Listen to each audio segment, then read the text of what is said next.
यसु ख्रीष्टको नाममा यहाँ सबैजनालाई जय मसीह। काठमाडौँ सामुदायिक मण्डलीद्वारा सञ्चालित रेडियो कार्यक्रम द ब्लेसेड लाइफ सुन्नको निम्ति पर्खिरहनुभएका सम्पूर्ण श्रोतावृन्दहरूलाई म कार्यक्रममा स्वागत गर्न चाहन्छु।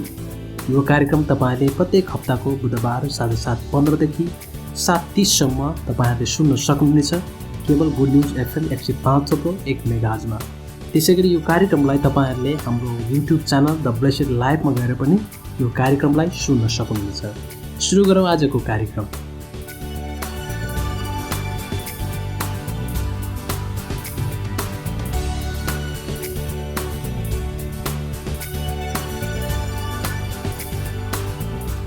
आजको कार्यक्रमको वचनको शीर्षक रहेको छ सुरक्षाको भजन भाग 2।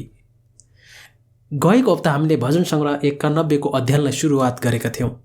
हामीले भजन सङ्ग्रह 91 को 1बाट सुरु गरेका थियौँ। भजन सङ्ग्रह 91 को 1 पद, जो परम प्रधानको शरणमा बास गर्दछ त्यो मानिस सर्वशक्तिमानको छत्रछाया मुनि रहन्छ। यस पदमा केही रहस्यमय विषयहरू समावेश भएको छ। गएको हप्ता हामीले उक्त शरणस्थान कहाँ छ र उहाँको शरणस्थान मुनि रहनु भनेको के हो भन्ने विषयमा खोज पडताल गऱ्यौँ। भजन सङ्ग्रहको अन्य अध्यायहरूबाट हामीले निवास स्थानको आवरणको मुनि वा गोप्य ठाउँमा रहेको कुरा पत्ता लगाउन सक्यौँ। हामीले बास बस्नुको शब्द अर्थ पनि परमेश्वरसँग आम्ने सामने बसेर सदा उहाँको शान्त र सुरक्षित ठाउँमा रहनु रहेछ भन्ने कुराहरू पनि थाहा गऱ्यौँ। उहाँको पखेटा मुनि रहनुको 2 अलग अलग अनुवाद छ भन्ने कुरा पनि हामीले जानेका थियौँ। तिनीहरू 2 अलग अलगहरू मार्ग हुन् तर एउटै गन्तव्यमा पुर्याउँदछन्, जुन गन्तव्य येशू ख्रीष्ट हुनुहुन्छ। पहिलो मार्गले हामीलाई सुरक्षाको निम्ति आफ्नो माउ पोथीको पखेटा मुनि दौडने चल्लाहरूको उदाहरणमा डोर्यायो। येशूले आफ्ना मानिसहरू पनि खतरा आइपर्दा उहाँ कहाँ दौडेर शरण लिन आएको होस् भन्ने इच्छा व्यक्त गर्नुहुँदै उहाँले यस उदाहरणलाई प्रयोग गर्नुभयो। मत्ती 22:37 पद, ए यरुशलेम त जसले अगमवक्ताहरूलाई मार्ने र त कहाँ पठाएकाहरूलाई ढुङ्गाले हान्ने, जसरी कुखुरीले आफ्ना चल्लाहरूलाई पखेटा मुनि बटुल्छ, त्यसरी नै मैले धेरैपल्ट तेरा बालकहरूलाई बटुल्ने इच्छा गरेँ तर तैँले मानिनस्। तसर्थ हामीले यो कुरा देख्यौँ कि पहिलो मार्गले हामीलाई येशू कहाँ डोर्याउँदछ। उहाँको शरणस्थानको मुनि पाइने शान्ति र आनन्दमय आरामको लागि उहाँ कहाँ दौडेको उहाँ चाहनुहुन्छ। जुन शरणस्थानमा हामी उहाँसँग व्यक्तिगत र घनिष्ठ सम्बन्ध राख्न सक्छौँ। तर गएको हप्ताको अध्ययनमा हामीले त्यहाँ अर्को पनि मार्ग छ भनेर भनेका थियौँ। आज त्यस मार्गको विषयमा हामी खण्डन गर्नेछौँ। आसाफ मन्दिरको गायकहरू मध्येको एक गायकले त्यस स्थानको विषयमा हामीलाई अर्को सुराग दिँदछ। भजन सङ्ग्रह 80 अध्यायको 1 पदमा, हे इजरायलका गोठाला कान थाप्नुहोस्, तपाईँ जसले योसेफलाई भेडाको बगाल चाहिँ अगुवाई गर्नुहुन्छ, तपाईँ जो करुबहरूका बीचमा विराजमान हुनुहुन्छ, प्रकाशमान हुनुहोस्।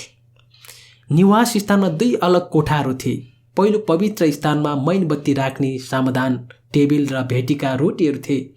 दोस्रो कोठा चाहिँ सानो र पर्दाद्वारा पहिलो कोठाबाट विभाजित थियो। यो कोठा पवित्र मध्येको पवित्र भनेर चिनिन्थ्यो। यसमा सुनौलो धूपदानी र करारको सन्दुक थियो, जसलाई गवाईको सन्दुक पनि भनिन्थ्यो।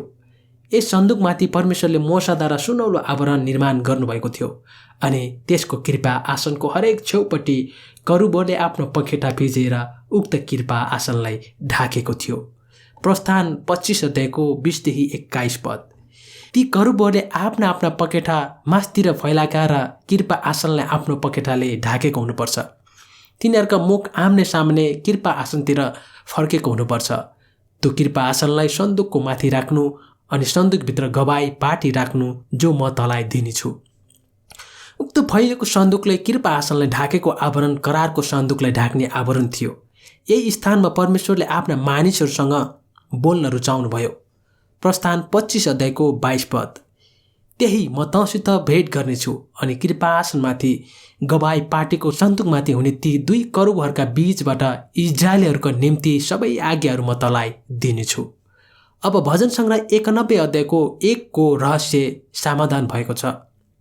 सर्वशक्तिमान परमेश्वरको गुप्त स्थान उहाँको पवित्रहरूको मध्येको पवित्र निवास स्थान लुकिएको छ। परमेश्वरको छत्रछाया करुबहरूले आफ्नो पखेटा फिजाएर ढाकेको कृपा आसनमा छ। भजन सङ्ग्रह 91 को 1 ले हामीलाई परमेश्वरसँग निरन्तर आम्ने सामने बसेर करुबहरूले ढाकेको कृपा आसनको शान्तमय र आनन्दमय स्थानमा रहनुलाई प्रस्ट्याउँदछ। यो एकदम शक्तिशाली छ, तर यस दृश्यमा एउटा समस्या छ।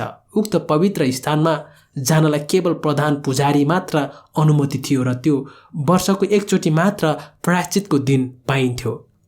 प्रधान पुजारीहरूभित्र जान्थे अनि कृपा आसनको जनावरको रगत छर्केर इजरायलीका मानिसहरूको लागि प्रायश्चित गर्दथे। रहस्यको एक भाग अझ यहाँ रहँदछ। यसले कसरी येशूलाई औलादछ त? यस प्रश्नको जवाब पाउनको लागि हामी करारको सन्दुकलाई हेरौँ। त्यहाँ मन्नको सुनौलो भाँडा थियो। त्यो भाँडा इजरायलीहरूले परमेश्वरको प्रबन्धको विरुद्धमा गरेको विद्रोहको प्रतीक थियो। अर्को चाहिँ मुना पलाएको हारुनको लाठी थियो। यो इजरायलीहरूले परमेश्वरको अख्तियारको विरुद्ध गरेको विद्रोहको प्रतीक थियो। अन्तमा त्यस ढुङ्गाको दुई पार्टीमा लेखिएको 10 आज्ञाहरू थिए। यो चाहिँ इजरायलीहरूले परमेश्वरको मापदण्डको विरुद्धमा गरेको विद्रोहको प्रतीक थियो। यसकारण हामीसँग ती अलग अलग प्रतीकहरू छन् जसले इजरायलीहरूले परमेश्वरको विरुद्धमा गरेको विद्रोहलाई जनाउँदछ। तर आफ्ना मानिसहरूले गरेको विद्रोह र परमेश्वरको विरुद्धमा गरेको पापहरूमा केन्द्रित भएको परमेश्वरले चाहनु भएन। यसको सट्टा मानिसहरूले उहाँमा आफ्नो हृदय केन्द्रित गरेको उहाँ चाहनुहुन्थ्यो। यसर्थ उहाँले सन्दुकलाई करुबहरूको फिजिएको पँखेटा मुनि लुकाउनुभयो अनि त्यस वर्षको एकचोटि रगत छर्केर मानिसहरूको पापको प्रायश्चित गरेर परमेश्वरको क्रोधलाई हटाइन्थ्यो। उक्त रगतले येशूले हाम्रो लागि बगाउनु हुने रगतलाई चिनाउने प्रतीक थियो। रोमे 3 अध्यायको 25 पद। परमेश्वरले ख्रिस्टलाई उहाँको रगतद्वारा प्रायश्चितको बलिदान स्वरूप प्रस्तुत गर्नुभयो, जुन प्रायश्चित विश्वासद्वारा ग्रहण गर्नुपर्दछ। यो काम परमेश्वरले आफ्नो धार्मिकता देखाउनलाई गर्नुभयो, किनभने उहाँको ईश्वरीय धैर्यमा अगाडिका पापहरूले वास्ता गर्नुभएको थिएन। प्रायश्चितको बलिदानलाई कृपा आसन पनि भनेर अनुवाद गरिएको छ। यसकारण हामी सबै आफ्नो पापको लागि मर्नुपर्ने थियो, तर हाम्रो पापको प्रायश्चितको लागि येशू हाम्रो सट्टामा मरिदिनुभयो। परमेश्वरमा हामीले हाम्रो भरोसा राखे बापत उहाँसँग हामी आफ्नो सम्बन्ध पुनर्स्थापना गर्न सक्षम भयौँ। हिब्रूको पुस्तकको 4वटा खण्डहरूद्वारा यसको बारेमा विश्लेषण गर्नेछौँ। हिब्रू 10 अध्यायको 1 पद। किनभने व्यवस्था अब आउने उत्तम कुराहरूको खास रूप होइन, तर तिनको छाया मात्र हो। यसकारण सालिँदै नित्य चढाइने त्यही किसिमका बलिहरूद्वारा नजिक आउनेहरूलाई यसले सिद्ध पार्न सक्दैन। हिब्रू 10 अध्यायको 4 पद। किनकि साँडे र बोकाहरूको रगतले पाप हरण गर्न असम्भव छ। हिब्रू 10 अध्यायको 10 पद। त्यही इच्छाबाट येशू ख्रिस्टको शरीरको बलिद्वारा सदाको निम्ति हामी पवित्र बनाइएका छौँ। हिब्रू 10 अध्यायको 14 पद। किनकि एउटै बलिद्वारा जो पवित्र तुल्याइँदैछन् तिनीहरूलाई उहाँले सदाको निम्ति सिद्ध बनाउनु भएको छ। पुरानो नियममा भएका बलिदानहरूले कहिले पनि बलिहरूको प्रस्ताव राख्नेहरूलाई सिद्ध बनाउन सक्दैनथ्यो। पशुहरूको रगतले पाप हरण गर्न असम्भव छ। येशूले आफैले अर्पण गर्नु भएर सदाको लागि हामीलाई पवित्र जाति भनी बोलाउनु भयो। त्यही एक बलिदानद्वारा येशूले पवित्रतालाई सदाको लागि सिद्ध पार्नुभयो। जुन घडी येशूले क्रुसमा आफ्नो प्राण त्याग्नुभयो त्यही समय पवित्र स्थानको पर्दा 2 भागमा च्यातियो। मत्ती 27 अध्यायको 50 देखि 51 पद। तब येशू फेरि ठुलो स्वरले कराउनु भएर आफ्नो आत्मा त्याग्नुभयो। त्यसै घडी मन्दिरको पर्दा टुप्पोदेखि फेदसम्म 2 भाग भएर च्यातियो र जमिन काप्न लाग्यो र चट्टानहरू फुटे। परमेश्वर पितासँगको भेटघाटको मार्ग सदाको लागि परिवर्तन भयो। येशूको कारण अब हामी सिधै परमेश्वरसँग मिलाप गर्न सक्दछौँ। हिब्रू 4 अध्यायको 16 पद। यसकारण साहससँग अनुग्रहको सिंहासन नजिक जाऊ र खाँचोको समयमा सहायता पाउनलाई कृपा र अनुग्रह बापत गर्न सकौँ। ख्रिस्ट येशू हाम्रो कृपा आसन हुनुहुन्छ, जहाँ हामी बस्न सक्छौँ र शान्ति र आनन्द सुरक्षामा उहाँसँग आम्ने सामने रहेर उहाँको छत्र छाया मुनि शरण लिन सक्छौँ। हामी अब उपरान्त निवास स्थानमा परमेश्वरले भेट्न जानु पर्दैन। यदि तपाईँले येशूलाई आफ्नो मुक्तिदाता भनेर स्वीकार गर्नुभएको छ भने उहाँ तपाईँभित्र बास गर्नुहुन्छ। यसर्थ हामीभित्र शान्ति र आनन्द बास गर्दछ। यसै कारण हामी सुरक्षित साथ राखेका छौँ, किनभने येशू हामीभित्र बास गर्नुहुन्छ। यदि तपाईँ शान्ति र आनन्द दिनुहुने परमेश्वरलाई चिन्न चाहनुहुन्छ भने यस प्रार्थनालाई म सँगसँगै दोहोऱ्याउन सक्नुहुनेछ। प्रभु, म विश्वास गर्छु कि येशू तपाईँको पुत्र हुनुहुन्छ। आजको दिनबाट उहाँ मेरो जीवनमा रहनुभएको म चाहन्छु। म मेरा पापहरूबाट फर्केर येशूलाई पछ्याउन चाहन्छु। मलाई अनन्त जीवन दिएर बचाउनु भएको लागि धन्यवाद। आमेन। आदरणीय श्रोताबिन, यदि तपाईँलाई आजको यस कार्यक्रम सम्बन्धी, आजको वचन सम्बन्धी तपाईँहरूको सल्लाह सुझाव र प्रतिक्रिया छन् भने तपाईँले हामीलाई पत्रचार गर्न नभुल्नुहोला। हाम्रो पत्रचार गर्ने ठेगाना रहेको छ post box number 5191 Kathmandu, Nepal. त्यसै गरी हाम्रो इमेल ठेगाना रहेको छ aero.kcc2020@gmail.com। हस्त आजको कार्यक्रमबाट म बिदा हुन चाहन्छु। परमेश्वरले यहाँ सबैजनालाई आशिष दिउन्। जय मसीह, नमस्कार, शुभरात्रि।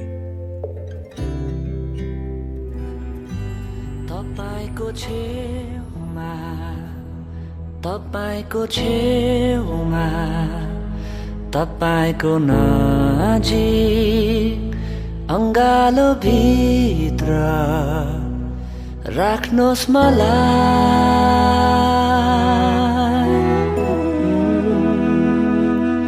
बुवाले जस्तै मित्रले जस्तै तपाईको नजिक अङ्गालो भित्र राख्नुहोस् मलाई।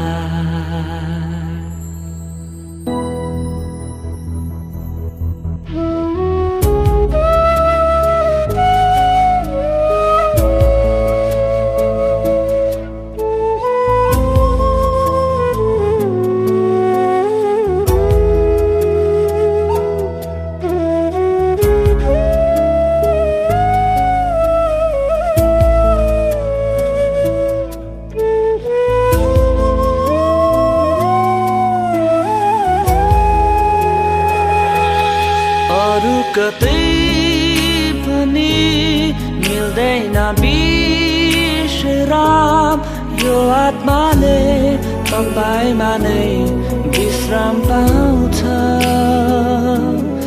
अरू कतै पनि मिल्दैन तृष्णा, यो मेरो प्राण तपाईँमा नै तृप्त हुन्छ।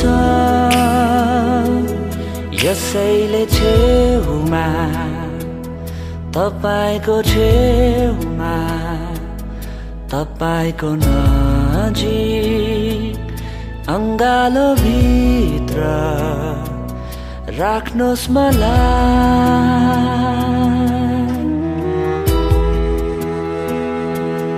बुवाले जस्तै मित्रले जस्तै तपाईको नजिक अङ्गालो भित्र राख्नुहोस् मलाई।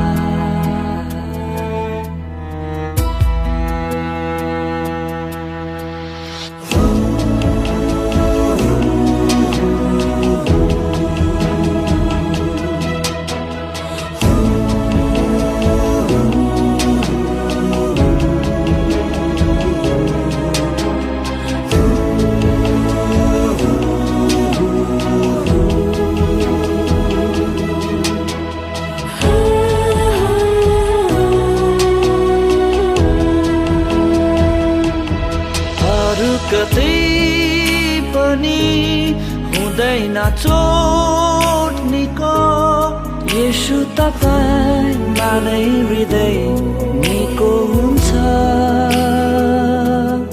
अरू कतै पनि मिल्दैन सन्तुष्टि, येशू तपाईँमा आत्मा सन्तुष्ट हुन्छ।